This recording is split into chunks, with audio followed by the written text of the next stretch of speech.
Inchado. Enquanto você se esforça para ser um sujeito normal e fazer tudo igual. Quem daqui gosta de cantar? Bom, eu sempre gostei de cantar. Sempre gostei. Desde que eu me entendo por gente, eu comecei a minha vida vendo histórias e colocando música.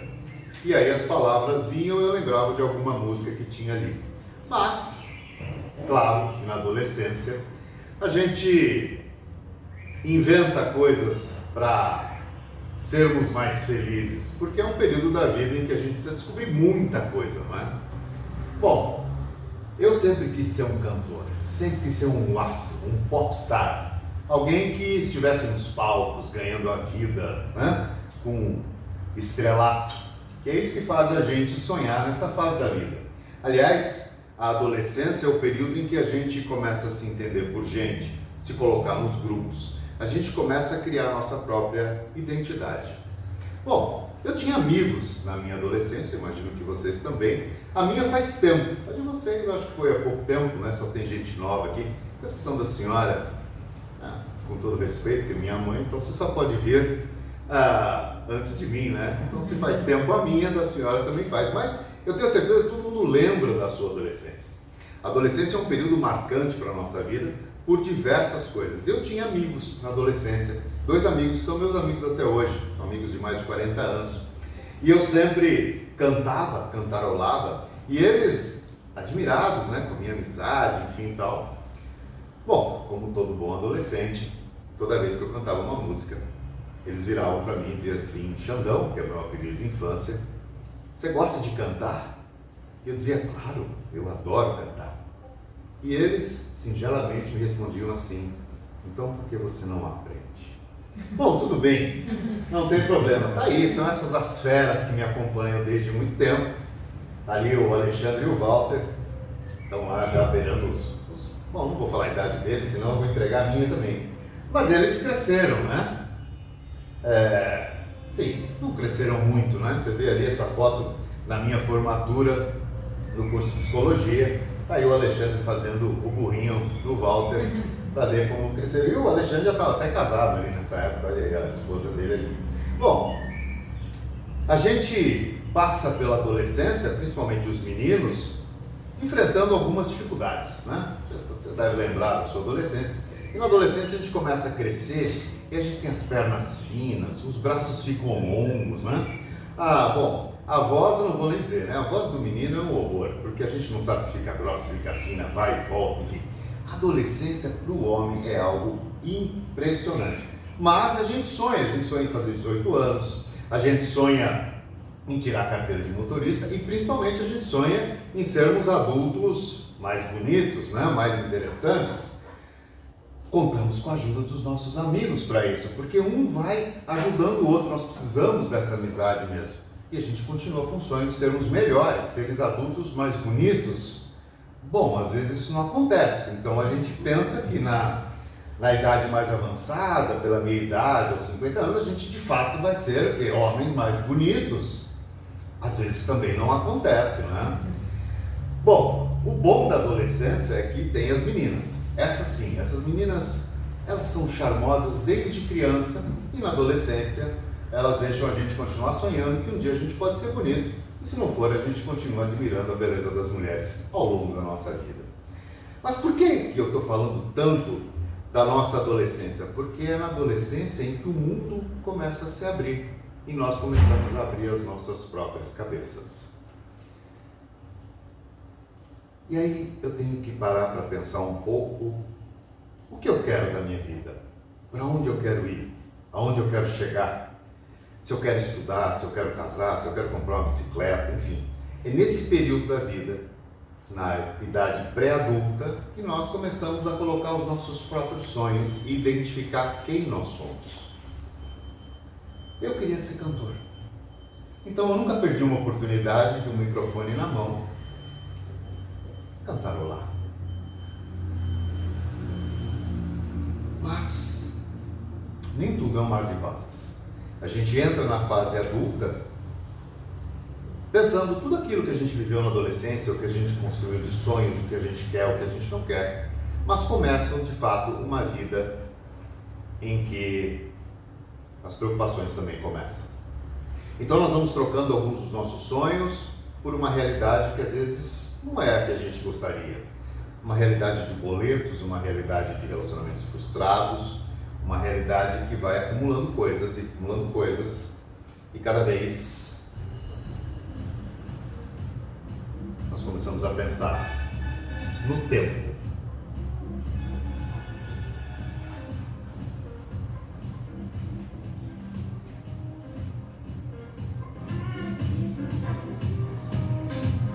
E o tempo passa muito rápido e a gente acha que o nosso tempo hoje é o tempo mais rápido, mas o tempo vem se acelerando desde a década de 90 e a gente muitas vezes vai para os seus trabalhos, para os nossos trabalhos, para as nossas atividades e tudo que a gente quer é voltar logo para casa. Como se o cansaço se resolvesse na hora em que você pisa em casa. Mas em realidade nós estamos falando de um tempo que é igual para todos. O meu dia, o dia do Gustavo, o dia da Fernanda, todo mundo aqui tem 24 horas. Bill Gates tem 24 horas. Os candidatos a presidente do Brasil têm 24 horas. E habitualmente são as nossas decisões que vão fazer com que o nosso tempo seja melhor ou pior aproveitado. São as nossas escolhas que vão fazer com que a gente produza mais em menos tempo e ganhemos tempo para fazer aquilo que a gente gosta de fazer. Nos dedicarmos ao lazer e nos dedicarmos ao nosso trabalho. Nos dedicarmos à nossa produtividade e também à nossa merecida folga. São essas escolhas que vão nos levar para o próximo estágio sempre. Mas por que isso acontece? Por que nós ficamos escravos do tempo?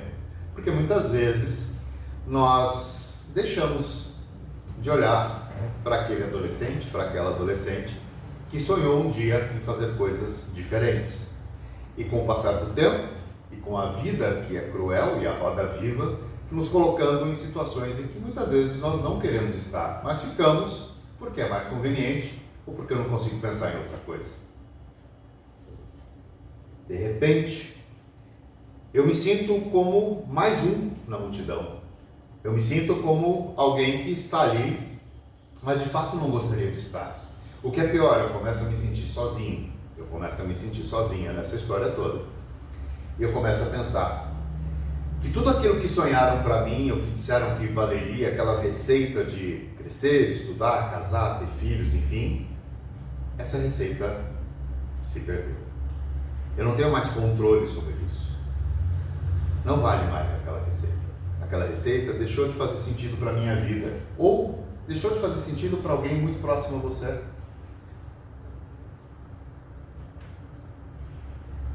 E aí descobrimos que ser adulto não é uma das tarefas mais fáceis do mundo.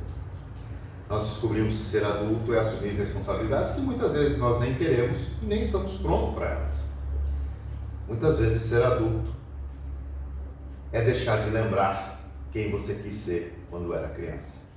E aí começam os problemas desse século, mas que ao longo do tempo foram mudando até que hoje a gente conhece como depressão, a gente conhece como burnout, a gente conhece como crise de ansiedade. A gente começa a ter vários problemas por conta das minhas escolhas, daquele tempo que eu tenho, das minhas 24 horas, que eu começo a fazer escolhas cada vez mais repetitivas, cada vez menos reflexivas e cada vez menos contando sobre mim mesmo. Nós não adoecemos simplesmente porque de repente alguma força exterior caiu sobre nós e disse vamos adoecer. Não, nós construímos o nosso adoecimento, nós construímos as nossas dores. E muitas vezes talvez não seja você mesmo que esteja com essa dor, mas a pessoa do seu lado, que precisa desse apoio, precisa daquilo que a gente viu na adolescência, essa forma de se encontrar, de ter apoios, de ter colegas, de ter amigos, de ter pessoas que nos levem para o próximo estágio. Bom, mas eu particularmente só queria ser... O que eu queria ser na minha vida? Eu, Santucci. Hã?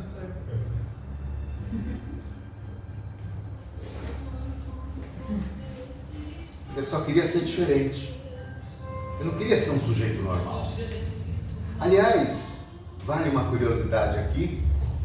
O Raul Seixas, quando gravou essa música, que ele não é o autor, inclusive, é um amigo dele, o amigo sim era o Maluco Beleza, ele gravou essa música justamente por isso, porque ele queria, de uma maneira bastante adolescente até, mostrar para as pessoas, olha, existe algo além do que o que está todo mundo fazendo. Ouse, seja ousada, seja ousado. Procure saber aquilo que te faz bem, aquilo que te faz melhor e ouse ser você mesmo. O Maluco Beleza dessa música é isso. Eu não quero me esforçar para ser um sujeito normal, eu não quero fazer tudo igual. Eu quero ter uma outra atividade, eu quero ter um outro eu, um eu que de fato sou eu de verdade. E eu só queria ser cantor mesmo ao longo da minha vida. Até que um dia eu descobri que de fato o que eu gostava era do palco, de fato o que eu gostava era do microfone, mas não necessariamente cantar. E não que eu não pudesse cantar hoje com 52 anos, resolver que eu vou cantar. Posso, mas não é isso. Eu descobri que a minha grande inspiração da minha própria vida é estar nos palcos. Aí eu descobri uma carreira de ator, de diretor, de dramaturgo e de palestrante. Portanto, eu não abandonei meu sonho. Eu levei um tempo, ganhei uma depressão no meio dessa história para entender que eu precisava voltar àquilo que me fazia bem, que me fazia feliz. Cantar? Não. Mas em cantar, eu espero que esteja cantando vocês nessa manhã fria aqui de Sorocaba. Né, Gustavo? Da próxima vez você me chama para uma palestra numa noite mais quente, né? Mas enfim, e o que a gente precisa pensar? Em que lugar eu estou nesse momento? Quais são as estratégias que eu estou usando para fazer com que minha vida seja diferente? Como eu estou me colocando na minha própria vida? Eu vou pedir licença para vocês para passar esse vídeo, que é um recorte de uma série que fala sobre filosofia. ¿De qué color es esta carpeta? Ven. Si algún alumno llega tarde a clase, como acostumbra suceder, yo le preguntaré por el color de la carpeta y ustedes me dirán el rojo. ¿Estamos?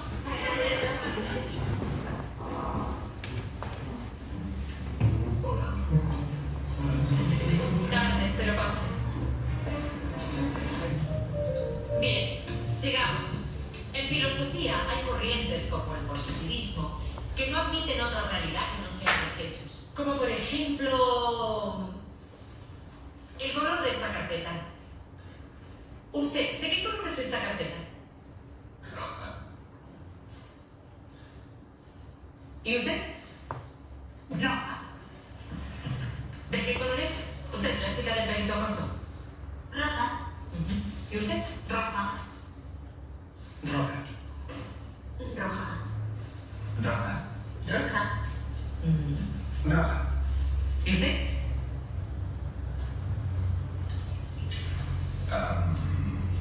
Roja.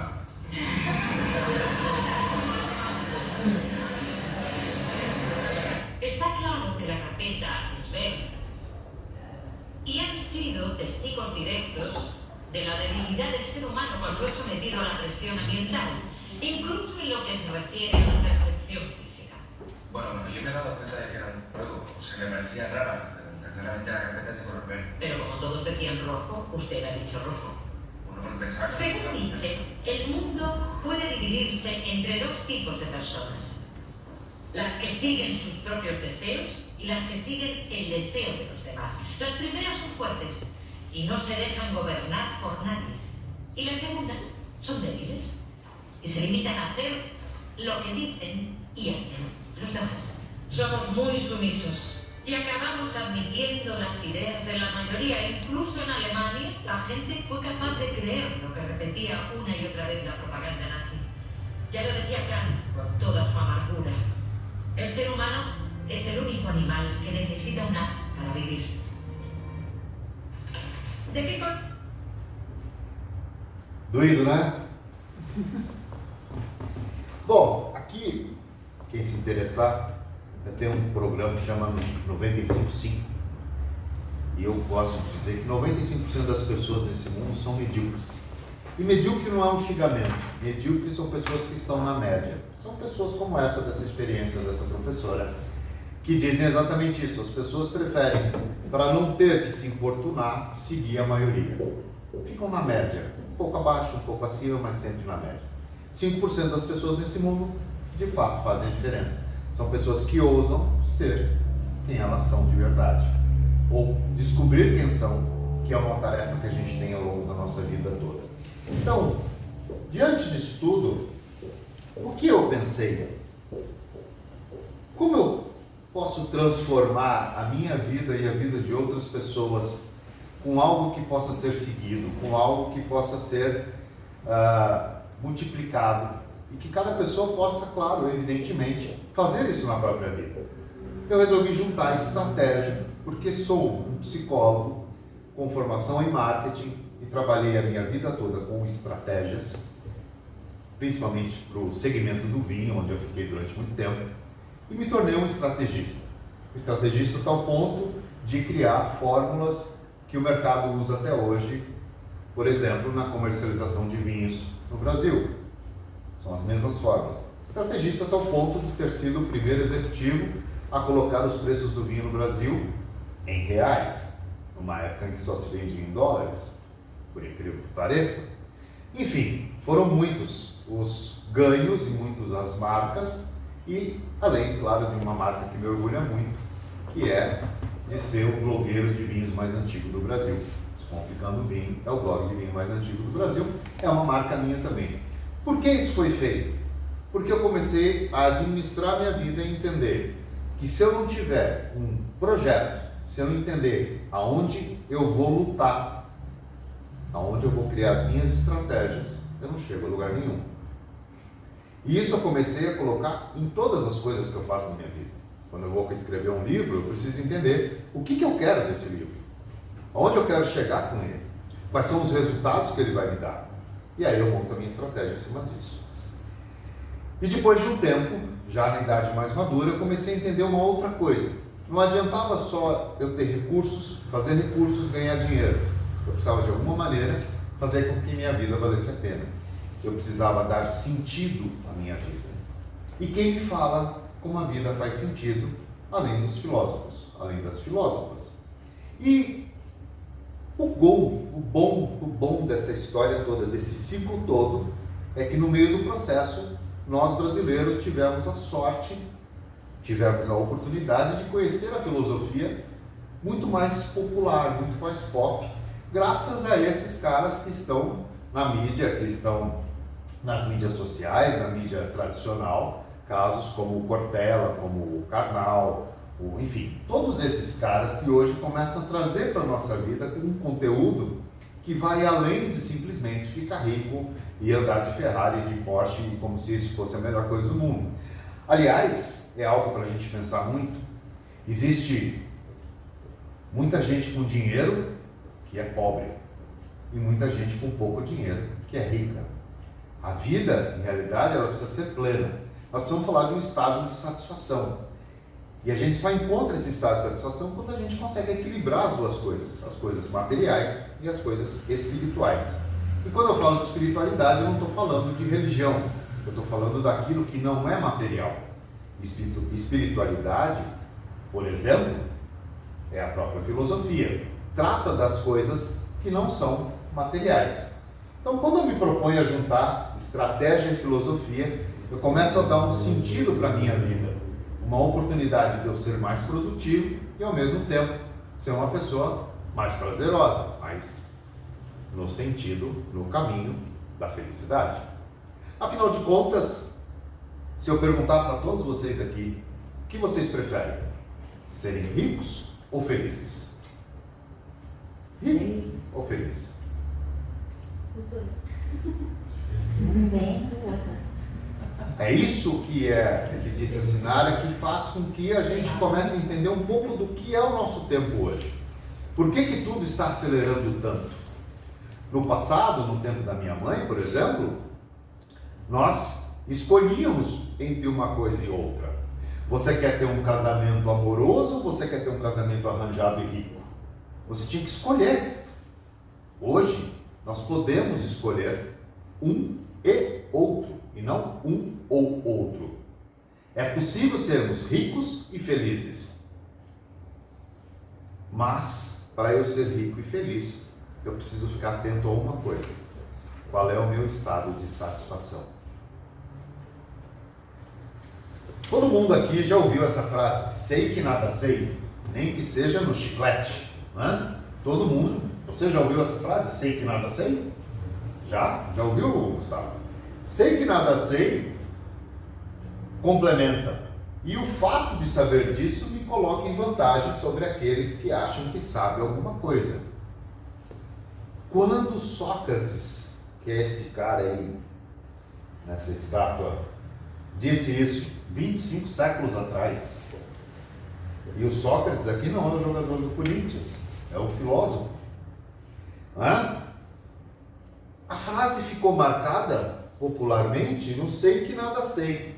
Quando eu complemento a frase, eu estou dizendo o seguinte: a minha vantagem de afirmar que eu sei que nada sei, primeiro, me coloca numa condição de que eu posso aprender mais, de que eu não me sinto cheio, repleto, portanto, eu vou afastar de mim também algo que é bastante curioso, que é a não humildade, porque quando a gente fala de arrogância, a gente tem que tomar muito cuidado, porque arrogância quer dizer tomar para si o que não é seu.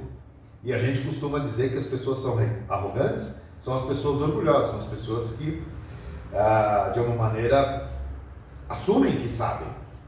Assumir que sabe não é arrogância. Arrogância é achar que sabe e não sabe de nada.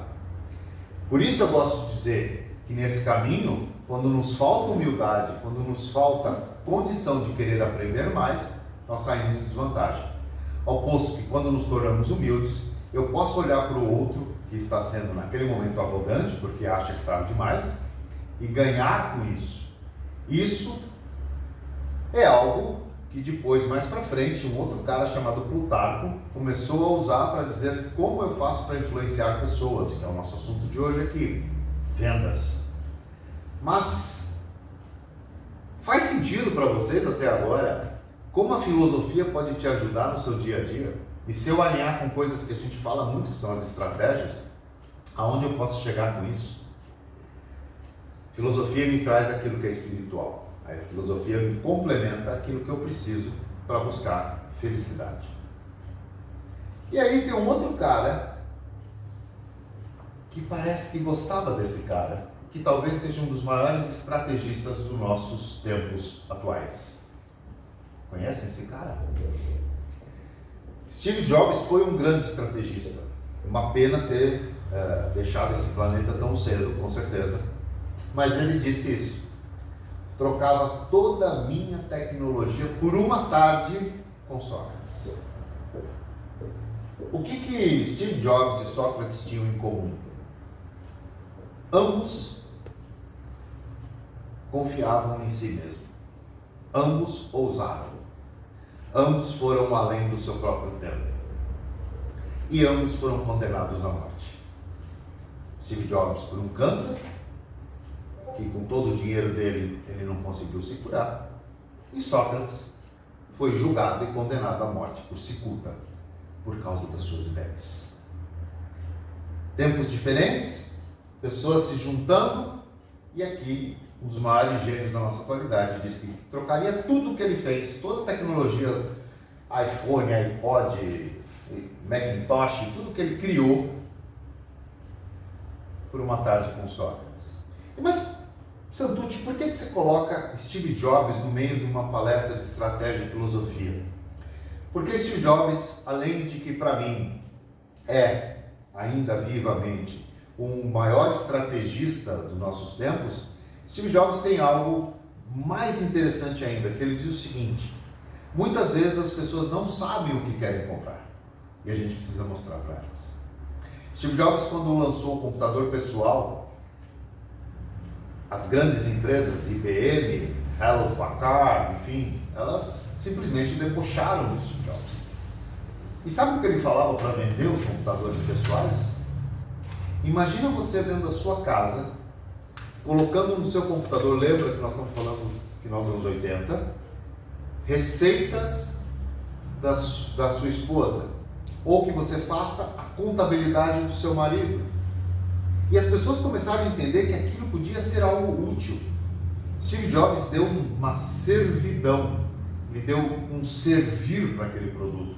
As pessoas não compram os seus produtos, as pessoas compram para aquilo que elas servem. Você nunca vai encontrar um salão de beleza que diz: eu corto o cabelo, e um robô fazendo isso, aproveitando aqui a assinar o presente. Por que não vai acontecer isso? Porque a emoção de quem vai no salão de cabeleireiro não é de cortar o cabelo. A emoção que você está ali é o serviço de fazer com que eu me sinta melhor quando eu saio do salão de cabeleireiro. Então, se eu não entender qual é o serviço que eu entrego, o meu resultado vai ser sempre mecânico. E quando eu começo a bater nas teclas mecânicas, eu começo a adoecer. Porque eu não tenho entrega emocional, não tenho entrega emotiva. Quando eu junto essas duas coisas, estratégia para ganhar a minha vida e compromisso com a vida, o amor pela vida, eu começo a ir por um caminho em que fatalmente eu vou ter dinheiro e felicidade. Estratégia, para quem não está habituado com um termo, estratégia ao pé da letra quer dizer casa do general. Olha que curioso. Por que é casa do general? Por que os gregos deram o nome para dizer casa do general? Porque o general era aquele que comandava as tropas, nas guerras, nas batalhas, enfim. E ele ia para um lugar alto, onde ele pudesse ver as suas tropas peleando, brigando, disputando, e entender quais eram os melhores posicionamentos. O que a gente fez nesse século XXI? Nós entendemos que estratégia é o quê? É entender quais são os meus recursos, como usar bem, mas principalmente projetar. Eu preciso ter um projeto, eu preciso fazer uma projeção daquilo que eu quero. E aí eu começo a trocar palavras, eu tiro a palavra, por exemplo, ansiedade.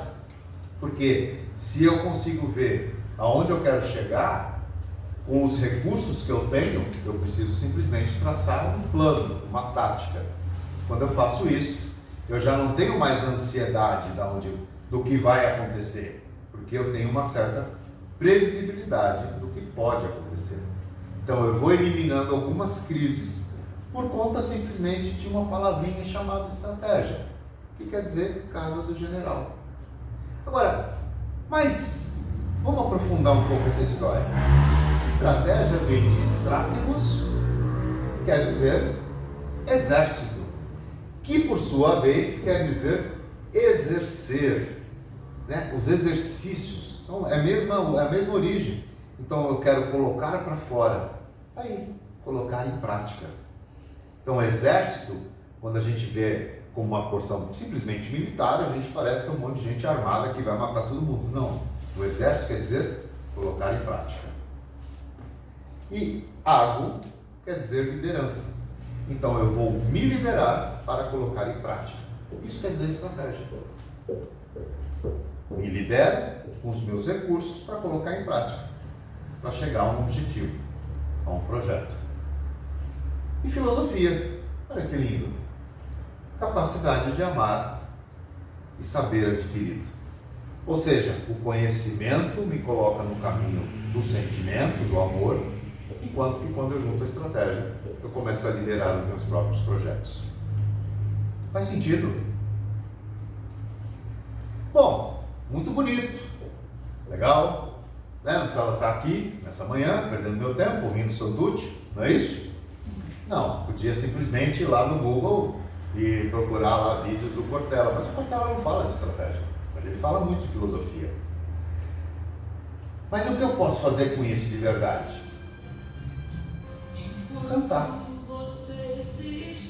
Ou entender o que eu quero da minha própria vida. Eu não desisti de cantar, mas eu gosto de estar aqui com vocês. O que de fato dá para fazer com tudo isso?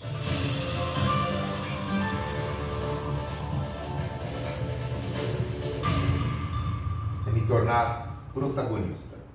Quando eu chamo para mim a minha liderança, quando eu começo a olhar para os meus projetos, quando eu começo a entender que o tempo está a meu favor, porque eu tenho o mesmo tempo que qualquer outra pessoa no planeta, eu começo também a fazer as minhas próprias escolhas. A gente costuma dizer que para uma pessoa ficar rica, ela precisa ajudar alguém a ficar rico.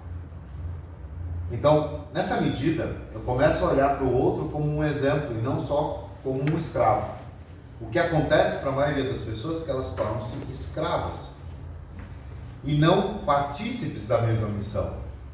Quando eu trabalho com alguém, eu trabalho dentro de um escritório, dentro de uma organização, eu preciso entender qual é o meu papel. O quão protagonista eu posso ser para ajudar aquela pessoa a ficar rica e ao mesmo tempo eu também enriquecer. Eu posso ser rico de conhecimento, posso ser rico de sentimento e posso ser rico de dinheiro. Isso é o que os orientais chamam de prosperidade. Então, prosperar é o caminho da felicidade. Não só ficar rico. A gente pode ser rico e ter o dedo podre, por exemplo. Muita gente é assim, inclusive. Rica, mas não tem nenhum prazer. Ou tem uma família toda doente. Por quê? Porque a gente não está prosperando. Prosperidade é muito mais interessante do que simplesmente ficar rico. Quando eu sou o protagonista, quando eu faço as minhas próprias escolhas, quando eu ouso ser eu mesmo, naturalmente eu trago para mim a viabilidade, a possibilidade das escolhas. Como é que eu faço isso? Aristóteles também, lá atrás, 20 e tantos séculos atrás, disse que é fazendo que se aprende a fazer aquilo que se deve aprender a fazer. Ou seja, quanto mais eu me lanço para as minhas atividades, maior vai ser a minha necessidade de aprender sobre elas e, ao mesmo tempo, melhorar quem eu sou. Aliás, tem uma frase muito legal do Cortella que diz isso: eu não quero ser melhor que ninguém, mas eu quero ser melhor do que eu todos os dias. E como a gente faz isso? É fazendo e fazendo. E eu digo que é servindo que damos sentido ao caminho em busca da satisfação. Por quê? Porque muitas pessoas chegam num momento da vida e dizem: eu não sei o que eu quero da minha vida. Às vezes ela não sabe nem qual é a palavra se chama propósito. A que propósito eu estou aqui? O que a gente viu hoje é que muita gente fala: eu preciso de um grande propósito. Gente, nós precisamos de um propósito. E propósito, se a gente pensar só na palavra, é fazer de propósito. O que é fazer de propósito? Fazer porque eu quero. Fazer porque é preciso. Isso é propósito. Ou seja, com que propósito eu estou vivendo? Por que eu estou aqui? Para onde eu vou? Com que propósito eu venho aqui na UEL todos os dias vender X, Y ou Z? O propósito fundamental é servir. Então, quando eu me coloco à disposição do meu cliente para servi-lo, para entender o que ele quer, para muitas vezes traduzir algo que nem ele sabe o que ele quer, é onde eu começo a encontrar sentido no que eu faço. E quando eu vou caminhando nesse sentido, naturalmente, eu estou também caminhando para a minha satisfação. E eu gosto de dizer que felicidade é um estado de satisfação. Quanto mais eu me sinto satisfeito com aquilo que eu faço da minha vida, daquilo que eu vivo, das pessoas que estão nela, mais próximos da felicidade eu estou. Nisso, talvez eu divirja um pouco dos filósofos. Os filósofos normalmente são mais pessimistas e dizem que felicidade é um átimo, é um momentinho, é algo que não dura. Eu acho que dura. Até porque é bom sempre falar disso. O contrário de felicidade não é tristeza. O contrário de felicidade é infelicidade.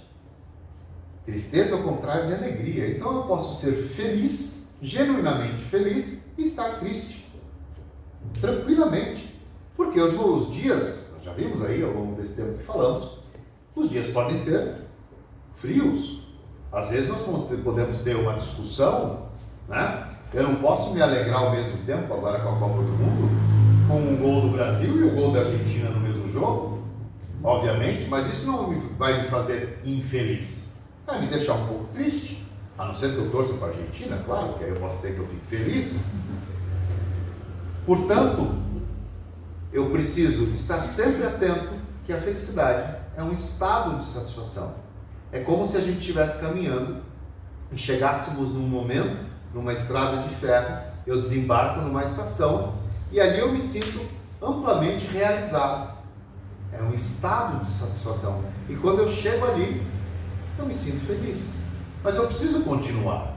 Mas eu já entendi o que me satisfaz. Eu continuo nesse meu estado de satisfação, que eu traduzo como felicidade.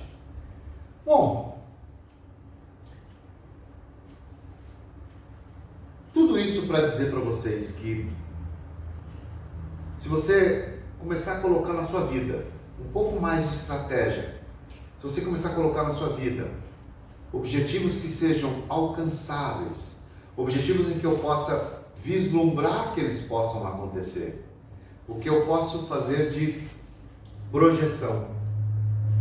Quanto mais eu conseguir projetar coisas, mais perto de realizar os meus próprios objetivos eu vou estar. Quanto mais eu fizer isso com o objetivo de servir, mais próximo da felicidade eu estarei também. Quanto mais eu fizer, eu vou querer saber o que eu preciso para ser melhor todos os dias. E quanto mais eu fizer e partilhar com as pessoas próximas a mim, mais também eu vou me sentir servindo e, por consequente, no caminho da felicidade. Como que eu faço isso com os meus clientes, Santucci? Regra fundamental do bom vendedor: ouça. Faça perguntas abertas. Faça com que o seu cliente conte sobre o problema dele.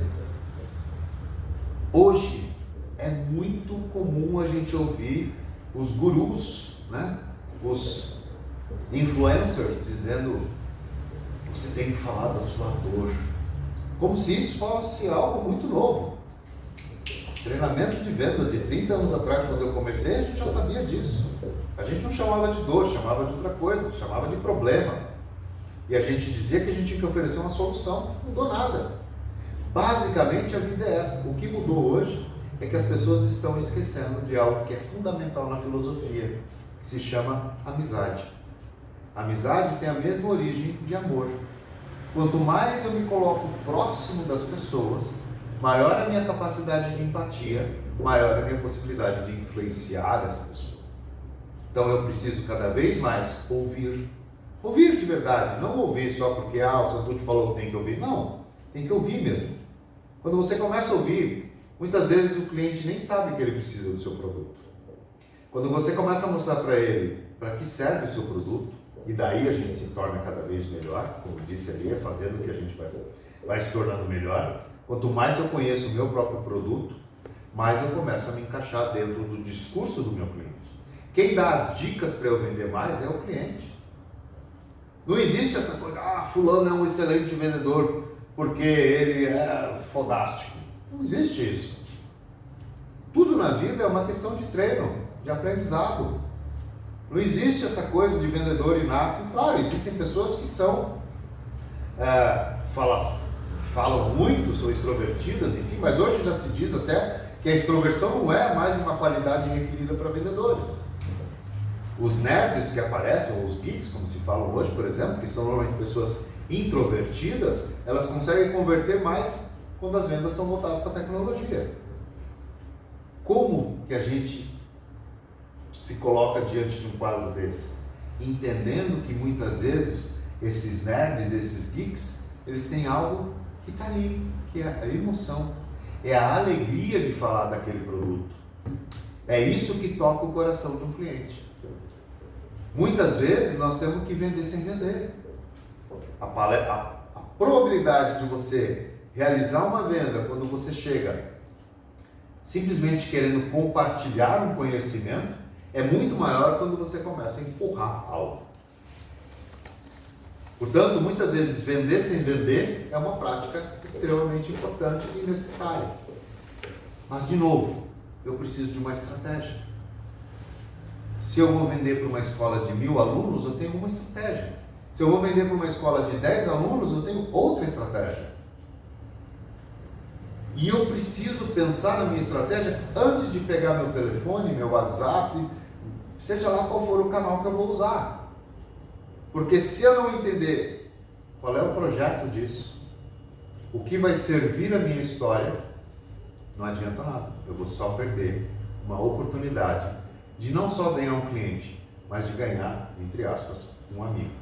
Ou seja, quando eu realizo com amor aquilo que eu faço, mais próximo dos bons resultados.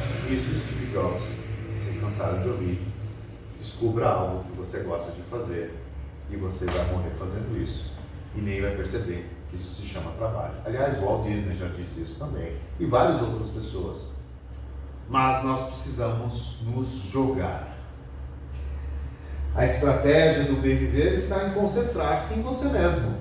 É simples. Eu preciso olhar para mim, entender quem eu sou nessa fila desse pão e o que eu quero com isso.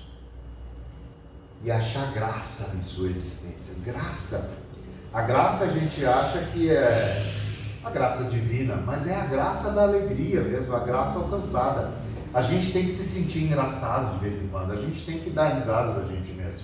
A gente tem que se entender como seres muito bons, incompletos. Durante muito tempo nós estamos diante de uma verdade que as pessoas querem empurrar para a gente, que nós somos imperfeitos. Nós não somos imperfeitos, nós somos incompletos. A psicologia diz isso, a psicanálise diz isso. Por que nós somos seres incompletos? Todos os outros bichos naturais são completos. Eles sabem como vai começar o dia e como vai terminar. Eles precisam de comida e muitas vezes de transar e reproduzir. E é isso, e está tudo certo.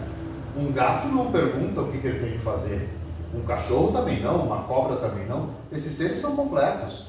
O ser humano é um ser incompleto porque a gente tem desejo. E essa é a graça da nossa vida. Porque a gente tem desejo, a gente tem um cérebro para raciocinar, para refletir e para encontrar respostas. E para continuar procurando algo que a gente chama de felicidade. Que é isso, se saber quem é e onde colocar sua energia. Energia, outro ponto bastante importante. Porque quando eu falo de felicidade, eu falo de alegria e de tristeza, eu estou falando de energia. A energia da alegria é uma, da tristeza é outra. E é isso que faz com que a gente também vá buscando sempre aquilo que nos satisfaz. Aqui nossa colega psicóloga que vai falar para vocês sobre pulsão, sobre o princípio do prazer, que é justamente isso que faz a gente continuar vivendo e querendo viver cada vez mais. Não adianta só trabalhar. O trabalhar pode botar a tua energia para baixo. Fazer uma venda pode botar a tua energia para cima. E é essa balança, esse equilíbrio, mais uma vez, entre aquilo que é material e aquilo que é espiritual, é que nos leva para esse caminho do bem viver. Viver bem, então, está ligado a compartilhar e tornar-se apaixonado pelo saber e pelo sabor de se liderar. E agora vem algo muito importante, de entender que a única herança que criamos é a nossa própria herança. Eu ouvi essa frase e essa frase me impactou muito.